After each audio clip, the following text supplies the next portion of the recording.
अब देखो इसमें है ना केस लॉ मैराथन के अंदर, जैसे मैं तुम्हें एक छोटा सा क्वेश्चन कराता हूँ सबसे पहले, क्वेश्चन नंबर 2। सबसे पहले एक छोटा सा क्वेश्चन कर लेते हैं, ज़्यादा बड़े में दिमाग नहीं लगाते पहले एक बार, क्योंकि मैं पैटर्न समझा दूँ फिर बाकी देखेंगे। देखो जब भी कोई केस लॉ का आंसर करा जाता है ना, तो हमेशा ध्यान रखना कि केस लॉ का आंसर करने में हमारे को क्या करना पड़ता है। केस लॉज के आंसर जब भी लिखे जाते हैं तो उसको 3 पार्ट्स के अंदर बांटा जाएगा। सबसे पहले आएगा facts given in the question, कहीं से हमारे को दिमाग ही नहीं लगाना। फिर आपका जो सेकंड वन पार्ट आएगा, वो सेकंड वन पार्ट 2 भागों में बांटा जा सकता है, या तो हो सकता है प्रोविजन ऑफ द लॉ, और या फिर हो सकता है केस रेफर्ड। ठीक है, और एक तीसरी चीज जो आएगी, वो तीसरी चीज आएगा उसका कंक्लूजन पार्ट। समझ गए? ऐसे आपका जो आंसर है ना किसी भी केस लॉ का, उसको अपन 3 भाग के अंदर बांटते हैं, 3 पार्ट्स के अंदर वो आंसर अपना बटेगा। स्टूडेंट कई बार क्या करता है, स्टूडेंट कई बार गलती ये करता है कि वो ये दोनों पार्ट स्किप कर जाता है, सीधा ये लिख जाता है। समझ गए आप मेरी बात? तो आपको मिलेंगे सिर्फ 1/3 नंबर। जब आंसर चेक करते हैं तो आंसर को हम 3 टुकड़ों में बांट के चेक करते हैं कि 1/3 1/3 1/3 ऐसे करके। तो यदि तुमने क्या करा कि यदि तुमने केवल ये 2 पार्ट लिखे, फैक्ट भूल गए, तो फिर 1/3 + 1/3, बस फिर इतना ही चेक होगा। वो भी तुमने लिखा है, ये भी तुमने लिखा है, ये भी तुमने लिखा है, वो सही है, ये सही है, ये सही है, तो 1/3 1/3 1/3 में से मार्किंग हो जाएगी। समझ गए आप मेरी बात? तो इसलिए आप ध्यान रखना कि ना तो इसको स्किप करना, ना इसको करना, ना इसको करना।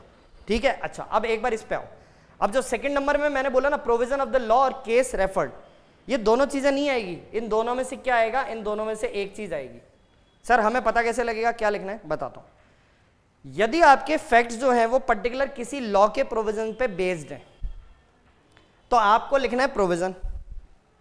यदि आपके क्वेश्चन के फैक्ट्स पर्टिकुलर अपने क्लास में पढ़ाए गए किसी केस लॉ पे बेस्ड हैं, गिलफर्ड मोटर कंपनी, एसोसिएट रबड़ इंडस्ट्री, इन पे बेस्ड आ गए। अच्छा अब आ गया, मान लो कि कंपनी ने पब्लिक पॉलिसी के अगेंस्ट में काम किया था, तो अपने केस लॉ था ही नहीं, अपन किस पे पढ़ा था? सीधा प्रोविजन पे। तो फिर हम ये वाला शब्द नहीं लिखेंगे, फिर इसको हटा देंगे, फिर हमारा हेडिंग बनेगा सेकंड नंबर का प्रोविजन ऑफ द लॉ। आ गई बात समझ में? और यदि मान लो कि हम गिलफर्ड मोटर कंपनी को बेस करके फिर अपना आंसर लिख रहे हैं, तो हमें प्रोविजन ऑफ द लॉ नहीं लिखना, फिर हमें लिखना है रेफर्ड केस लॉ। और रेफर्ड केस लॉ लिखा, फिर रेफर्ड केस लॉ के नीचे आप गए, आपने लिखा नेम ऑफ द केस पहली लाइन में, और दूसरी लाइन के अंदर आप क्या लिखोगे? दूसरी लाइन के अंदर आप लिखोगे उस केस का crux, summary of the case.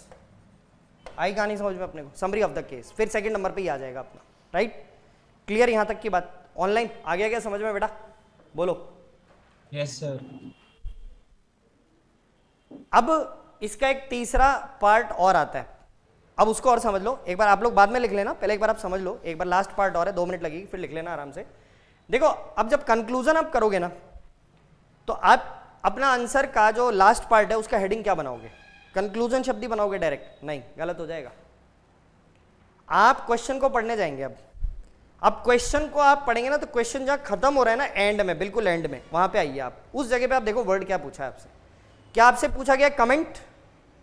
तो आप यहां पे क्या लिखोगे लास्ट पार्ट में? कमेंट, कि जो हम दे रहे हैं।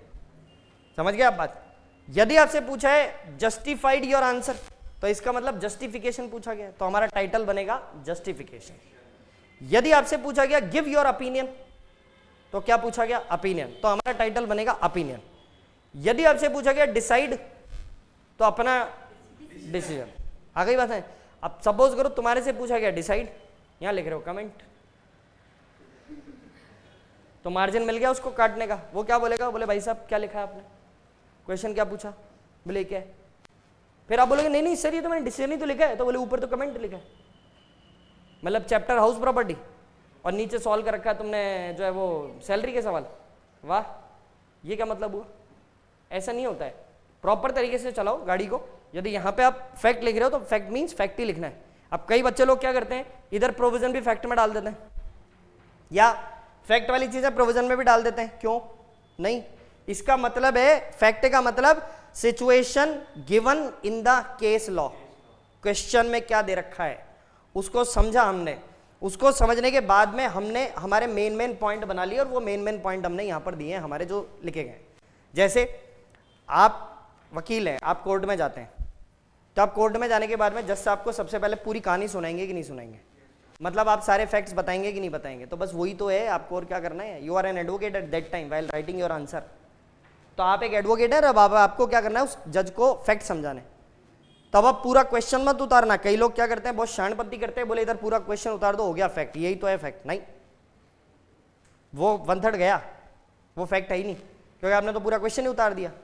पूरा क्वेश्चन थोड़ा ना फैक्ट है, फैक्ट वो जो एक्चुअलिटी हुई है उसके अंदर, वो तो उसमें रामायण तो बहुत सारी बोलेगा। अच्छा हो सकता सर फैक्ट कितने पॉइंट का हो सकता है, 1 का भी हो सकता है, फैक्ट 10 पॉइंट का भी हो सकता है, वो डिपेंड करेगा क्वेश्चन में कितने फैक्ट आपके लिए बनते हैं। तो वो आपको आइडिया लगाना पड़ेगा, वो आपको आइडेंटिफाई करना पड़ेगा। आ गई बात समझ में। वो फैक्ट का कोई बहुत ज़्यादा बड़ा रोल नहीं है, वो तो अपने को सीधा कॉपी मारना है क्वेश्चन में से, लेकिन काम की चीज़ें, सारा नहीं मारना है, ये बात दिमाग में रखना। ये वाला पॉइंट अपन समझ ही गए, ये वाला अपन समझ ही गए, क्लियर। अब तुम आओ एक क्वेश्चन के ऊपर, जैसे 2 नंबर का सवाल दिया हुआ है। हाँ एक बार इसको कॉपी कर लो, चलो ऑनलाइन कॉपी कर लो इसको या स्क्रीनशॉट ले लो इसका। हाँ मीनल। सर जैसे सेक्शन डी क्वेश्चन था केस लॉ बेस्ड, तो उसके अंदर एक ही केस स्टडी बार बार रिपीटेटिव थी, तो सर फैक्ट्स बार बार हर क्वेश्चन नहीं में नहीं नहीं नहीं नहीं नहीं नहीं नहीं नहीं मीनल, आप क्या करो, आप फैक्ट्स है ना एक बार ही डाल दो, और जब आप फिर प्रोविजन या फिर जब आप कंक्लूजन लिखोगे ना मल्टीपल क्वेश्चंस का which are based on a single facts, तो आप क्या लिखो, as per the given fact, फिर बाद में अगला आंसर लिखा as per the given fact. तो वो क्या होगा, वो फैक्ट बार बार रिलेट हो जाएगा उसी से।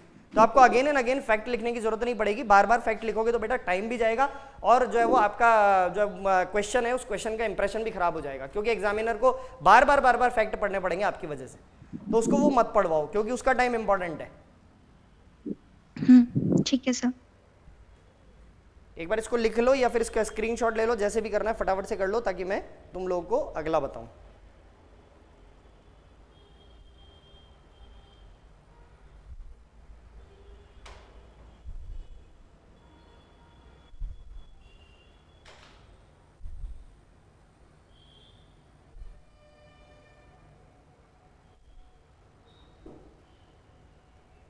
चले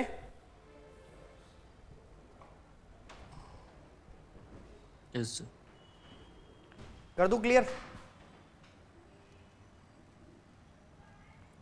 अब देखो एक क्वेश्चन इसमें दिया हुआ है 2 नंबर का क्वेश्चन, अब उसको पढ़ते हैं। ज्यादा बड़ा क्वेश्चन नहीं, क्योंकि मैं पहले तुम्हारे को एक सैंपल का सवाल ये वाला तो करा दूं कम से कम। ABC private limited having 5 member only, ठीक है, प्राइवेट लिमिटेड है, तो प्राइवेट लिमिटेड है तो उसमें तो 2 भी होंगे तो भी चलेगा, यहाँ तो 5 है, बहुत बढ़िया है। All the member of the company were going by a car to Mumbai in relation to some business. अच्छा वो बाय कार ट्रेवल कर रहे थे सारे के सारे मेंबर ही। An accident took place and all of them died, कोई एक्सीडेंट हुआ वो सारे के सारे मर गए। Answer with reason under the companies act 2013 whether existence of the company had also comes to an end और नॉट। नहीं ये तो हो गया शॉर्ट नोट, लेकिन यदि यही सवाल हमारा 4 नंबर 5 नंबर में आ जाता, भाई आ सकता है, कोई बड़ी बात नहीं है, ऐसा सवाल भी पूछा जा सकता है, क्योंकि उसमें छोटे केस लॉस भी आ रहे हैं, तो मे भी पॉसिबल कि उसके अंदर आ जाए, या कुछ नहीं हो तो सेक्शन डी में आ जाए।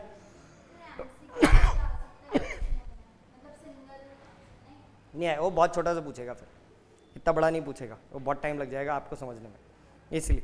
तो अब देखो आप क्या करोगे, अब आप सबसे पहले जब अपना आंसर, अच्छा अब आंसर लिखने का तरीका आप लोग कैसे लिखते हैं, आप लोग ऐसे लिखते हैं आंसर 1, नहीं गलत, ऐसा मत लिखो, ऐसा मत लिखो। कॉपी का सेंटर पेज है, ये कॉपी है ना, एक बार देना, तुम्हारी कॉपी दो, देखो ऑनलाइन सुनो, ये कॉपी है ना, ये कॉपी की फर्स्ट लाइन आ रही है ना, ऊपर ऊपर वाली, ऊपर ऊपर वाली, इधर लिखो आंसर टू क्वेश्चन नंबर फलाना, जब पूरा अंधे को भी दिखे कौन सा आंसर है। अब तुम लोग कई बार गड़बड़ क्या करते हो, कई बार गड़बड़ ये करते हो, इधर लिखा आंसर 1, फिर ये आंसर 1 यहां से यहां पूरा हो गया, फिर यहाँ आंसर 2। अब एग्जामिनर कई बार है ना वो ये कॉलम स्किप कर जाता है, वो डायरेक्टली पूरा पढ़ जाता है, बोले क्या लिख दिया पता नहीं। खुला खुला लिखो ना यार, कॉपियां 2-2 भरो, 4-4 भरो, 5-5 भरो, कौन मना कर रहा है, तुम्हारे को एग्जाम की फीस दी है ना तुमने। तो इधर लिखा अपन ने आंसर टू क्वेश्चन नंबर 1, फिर अपना आंसर खुला खुला एकदम साफ सुथरा है ना, फिर अपना आंसर मान लो यहाँ पे जाके खत्म हो गया, अब ये नीचे इतनी सी लाइन बची है, इतनी सी लाइन, अब ये बेईमानी नहीं करनी, आंसर टू क्वेश्चन नंबर 2 नहीं, answer to question number 3, answer to question number 2, जो भी है फ्रेश पेज से सारा काम एकदम नीट एंड क्लीन। यार देखो फाइनल लेवल पे मैं बार बार तुम्हारे को रिकॉल करा रहा हूँ ये बात, ये मैंने इंटरव्यू नहीं बताई थी, इतनी बातें चलता है वहां पे कबाड़ा, अभी नहीं चलेगा क्योंकि अब डिग्री मिल जाएगी इसके बाद में। तो आप ये दिखाओ इंस्टीट्यूट को एक ही अटेम्प्ट के अंदर कि सर काबिलियत है हमारे अंदर, देखो हमारा प्रेजेंटेशन भी देखो आप, तो लगना चाहिए एकदम साफ सुथरा मामला, क्योंकि देखो ऑनलाइन नहीं है अभी ऑफलाइन है, तो अब ऑफलाइन का तो ऑफलाइन की तरह से ही ट्रीटमेंट करना पड़ेगा। ऑनलाइन में तो क्या इतना झगड़ाबाजी नहीं था, सीधा डब्बा आता था लिख दिया आंसर खत्म, अभी इधर पूरा दिमाग लगाना पड़ेगा, इसलिए प्रेजेंटेशन भी इंपॉर्टेंट है, उस बात को भी समझो। क्लियर? तो आप उसमें आपने ऊपर हेडिंग पर डाला, कैसा लिखोगे, आंसर टू क्वेश्चन नंबर 1, ऐसा यू लिखा, फिर उसके नीचे प्रॉपर आंसर, उसको दिखे हेडिंग पे टाइटल पे, हाँ बच्चे ने क्वेश्चन नंबर 1 का आंसर लिखा है, या मान लो 1 का सेकंड नंबर है तो यहाँ पे ऐसा 1 का सेकंड, उसको पता रहे। अब ऐसे नहीं, 1 तो यहाँ लिख रहे हैं, सेकंड ये देख मैंने 3rd कर दिया, ये नहीं। यदि आप ये कर रहे हो तो अगले पेज पे जाओ, अगले पेज पे गए, आंसर टू क्वेश्चन नंबर 1 का 1 2 3 खत्म, इधर नहीं लिखने का, ये गलत है, ऐसा नहीं, ऐसा लिखोगे तो भी नंबर नहीं कटेगा, मैं ये नहीं कह रहा हूँ नंबर कट जाए, नंबर नहीं कटेगा, लेकिन ये कि जो एक इंप्रेशन आता है ना आपकी कॉपी को देख के, वो इंप्रेशन खत्म हो जाएगा। तो थोड़ा सा अब सिस्टम सुधारो आंसर लिखने का, हर पेपर में यही करो, अकाउंट्स है, ऑडिट है, या तुम्हारा कॉस्टिंग है, कॉस्ट ऑडिट है, वट एवर जो भी सब्जेक्ट तुम पढ़ोगे उनमें सब में लिखो ऐसा। आप ये नया सवाल शुरू कर रहे हो, नया आंसर एकदम नीट एंड क्लीन, ताकि एग्जामिनर को दिखे एकदम खुला खुला, देखो सारी चीज़ें हमारी, तो कोई हमारा जो हम बताना चाहते हैं कोई पॉइंट वो उसके पढ़ने से रह ना जाए, इसलिए कह रहा हूं तुम्हारे को ये चीज़। क्लियर? अब सुनो, अब आंसर में आए, तुमने सबसे पहले लिखा फैक्ट्स, ये हेडिंग डाला, ठीक है। अब क्वेश्चन में से देखो फैक्ट्स क्या क्या है, सबसे पहले फैक्ट्स उठाते जाओ तुम्हारे हिसाब से। इसमें सबसे पहला तो आ रहा है 5 मेंबर, ठीक है, तो मैंने लिख दिया the company has 5 member. Number 2, फिर all of the member of the company were going by car to Mumbai in relation to some business, कोई मतलब का नहीं है। An accident took place and all of them died, they died during a car accident, ठीक है। ऐसा थोड़ा सा लैंग्वेज चेंज करके भी लिख सकते हो, ऐसा जरूरी नहीं कि जो इसमें लिखा है वही का वही कॉपी मारूंगा मैं एज इट इज, नहीं, अपन अपनी लैंग्वेज भी बना के लिखेंगे तो और ज्यादा अच्छा जाएगा इंप्रेशन अपना। अच्छा चलो, उसके बाद में क्या है, whether existence of the company is also comes to an end और नॉट। अब ये तो क्वेश्चन हो गया, तो बस हमारे 2 फैक्ट हो गए, कंप्लीट, छुट्टी, इससे ज्यादा क्या लिखोगे इसमें बताओ आप। अब आप आओगे प्रोविजन, प्रोविजन, ठीक है। अब देखो आप, अब जल्दीबाजी मत करना, अब प्रोविजन में आप दिमाग लगाओ कि ये क्वेश्चन कहां से आया होगा। कंपनी के फीचर्स, कंपनी के फीचर, एक तो सेपरेट लीगल एंटिटी पकड़ोगे यहां पे, और एक क्या लोगे, परपेचुअल सक्सेशन, तो 2 आपको बताना पड़ेगा। वो तो अपन बता सकते हैं, वो तो अपन बाद में बताएंगे उसको, तो वो तो अपना, वो तो ऐसा है कि वो दाल में तड़का है, वो तो सबसे लास्ट में लगाओगे तड़का, कि जब एग्जामिनर फिनिश कर रहा होगा ना बिल्कुल आंसर पे, जब उसका पेन यूज चलने वाला होगा, तो उसका पेन 2 बार चल जाए, वो तो वो है सिचुएशन।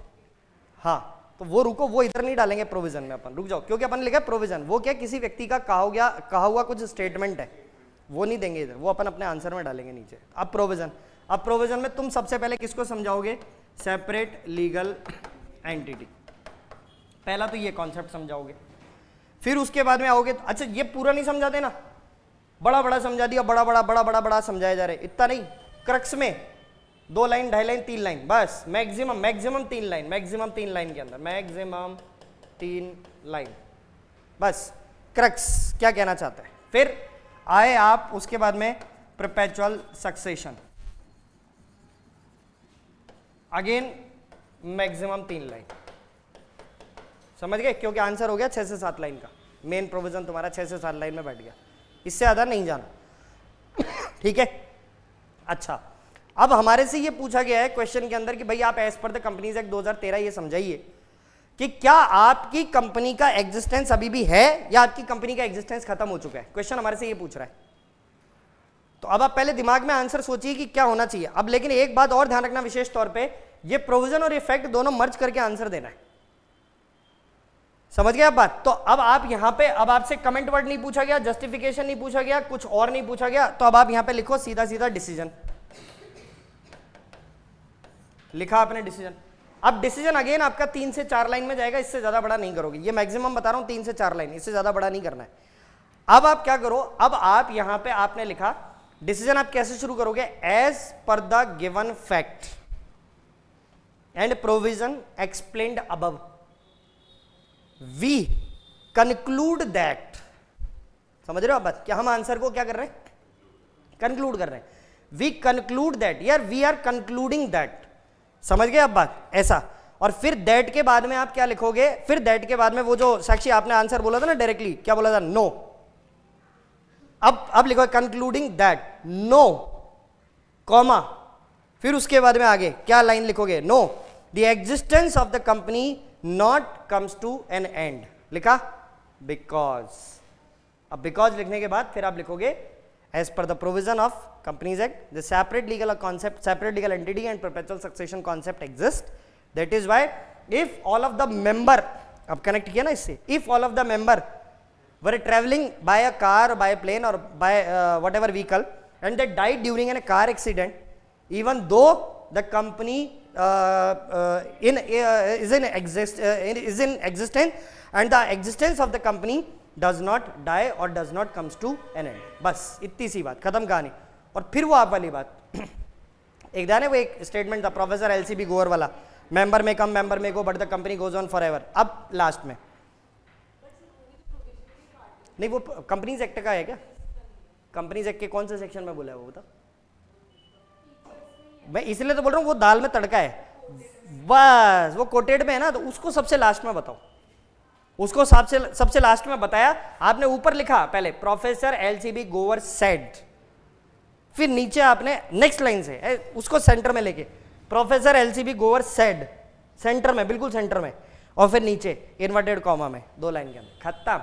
अब आप देखो खुद एक बार आंख बंद करके अपने आंसर को देखो कैसा लग रहा है आपको, खुद आया मजा उसको, और आपको खुद को लिखने में भी आनंद आएगा और सामने वाले को पढ़ने में भी आनंद आएगा। और एक आप करते कवड़ा पूरा, इधर शुरू करके इधर खत्म, पता नहीं क्या चल रहा है भाई, भगवान जाने। वो बनती फिर इंटर वाली कॉपी, फिर आते इंटर जैसे नंबर।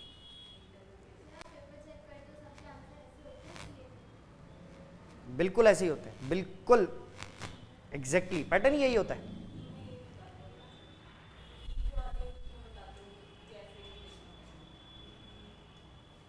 समझ गए आप बात, मैंने बोला ना 1/3 1/3 1/3, आप देख लो। अब जो बच्चा जो उड़ा देता है वहीं हम -1/3, खत्म, दिमाग ही नहीं लगाना। अब ये गलत हो गया प्रोविजन, तो 1/3 में से जाएगा, पूरे आंसर में से नहीं जाएगा। यार बच्चे ने ये सही लिखा है, इसका नंबर में स्टेप मार्किंग क्या है, यही तो है, ये सही लिखा है, इसका नंबर दूंगा, ये सही लिखा है, इसका नंबर, बट इसमें कुछ कबड़ा कर दिया उसने बीच में। अच्छा मान लो ये पूरा ही गलत कर दिया, तो ध्यान रखना 1/3 तो ये तो गया ही, ये 1/3 भी जाएगा। क्यों, क्योंकि एसी पे तो बेस्ड है। फिर ये कैसे सही हो गया जब प्रोविजन गलत लिखा है, तो लॉजिक वाली बात है ना। मैथ्स आंसर वो वाला नहीं है, वो बैलेंस शीट वाला, ये वाला कि ठीक है साहब बैलेंस शीट तो मिल गई, अकाउंट्स का बैलेंस तो आ ही नहीं रहा, इतना सस्पेंस डाल के बैलेंस शीट मिलाई हुई है, वो नहीं करना काम। तो इसलिए फिर इसको ज़्यादा ध्यान रखना पड़ता है मेनली। आ गई मैथमेटिक्स समझ में। ऐसे तुम उस आंसर को 3 भागों में बांट के लिखोगे। अब सुनो, अब अगली बात जो तुम्हारे को मैं ये केस लॉज की शीटें दे रहा हूं, ये तुमको कैसे करनी है, इसके लिए बनाओगे एक सेपरेट कॉपी, मतलब अपनी लॉ वाली जो कॉपी है ना, उसी का पोर्शन कर लो, उसी का पोर्शन कर लो, आगे के 20 25 30 पेज छोड़ दो बस फ्रंट कॉपी के।